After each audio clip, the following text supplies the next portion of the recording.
Aman Diyos, basbasan mong dalawang lingkod mong ito na patuloy na mahanda ang kanilang puso't kaisipan, yamang itinatalaga nilang kanilang sarili sa ganitong banal na gawain na tatalian sa pamamagitan ng banal mong kautusan.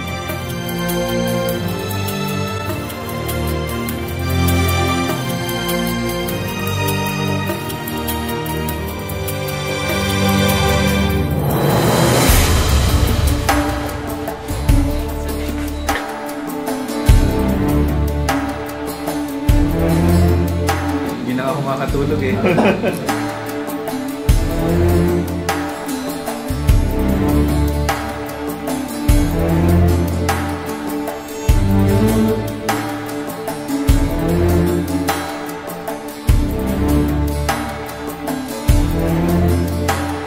Dapat mahalin ng mga lalaki ang kani-kanilang asawa tulad ng sarili nilang katawan.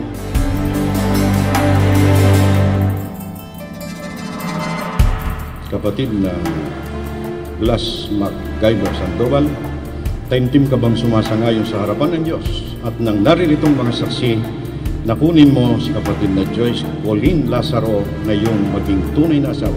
Opo. Sa katuwaan at sa kalungkutan at sa kalusugan at sa karamdaman at hanggang sa papaghiwalin tayo ng kamatayan.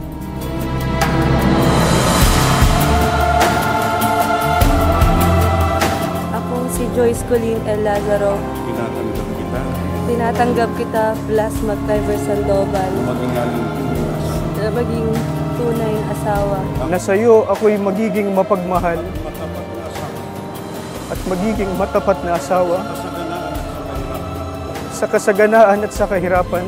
At ako ay nangangako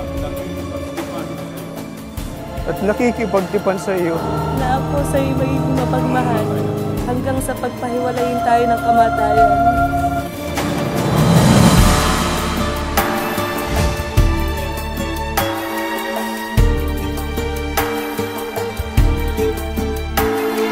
Babae, pasakop kayo sa inyong asawa sapagkat iyan ang kalooban ng Panginoon.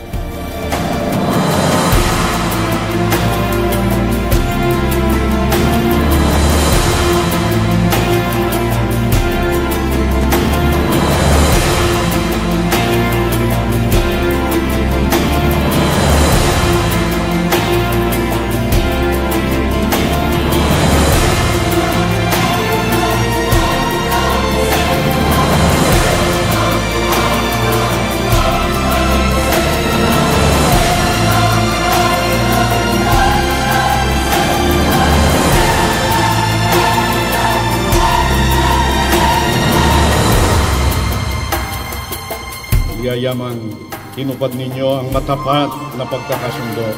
Ako, sa pamamagitan ng aking karapatan bilang ministro ng Ebanghelyo ng Iglesia ni Cristo, ay ipinahahayag ko ngayon na kayo ay tunay na mag-asawa na. Ang pinapagsama ng Diyos ay huwag papaghiwalayin ng tao.